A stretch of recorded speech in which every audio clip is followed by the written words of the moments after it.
파리 부동산 대책 이후 투기 지역에 대해 곧바로 강화된 대출 규제가 적용되면서 실수요자가 피해를 볼 수 있다는 지적이 있었는데요. 금융당국이 이사 등을 이유로 일시적인 1가구 2주택 세대 등에 대해서는 강화된 대출 규정을 적용하지 않기로 했습니다. 보도에 김병용 기자입니다.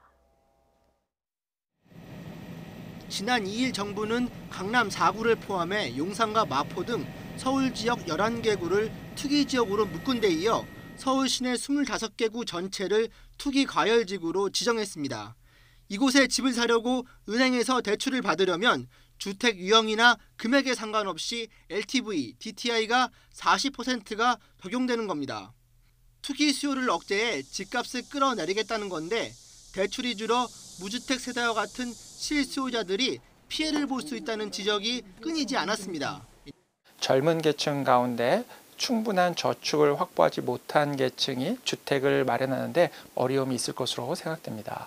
상황이 이렇자 금융당국은 실수요자를 구제하기 위한 세부 지침을 발표했습니다.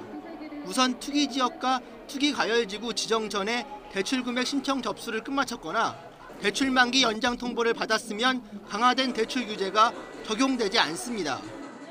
무주택 세대가 대출 규제 강화로 계약금이나 청약 당첨을 포기하는 경우도 구제 대상입니다. 특히 1가구 2주택 보유 세대도 일정 기간 내에 기존 보유주택을 처분한다고 약속하면 대출 규제를 피해갈 수 있습니다.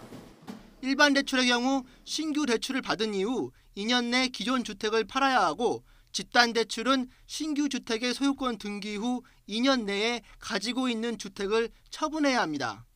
은행 영업 창구에서 이제 이 적용에 관련돼서 여러 가지 이제 좀 그 문의 사항이 많고 또 어려움도 있고 이래서 저희들이 FAQ를 만들어서 이 밖에 투기 지역 지정 이전에 중도금 대출을 받은 경우 잔금 대출로 전환하면 종전대로 60% 이내에서 대출이 가능합니다.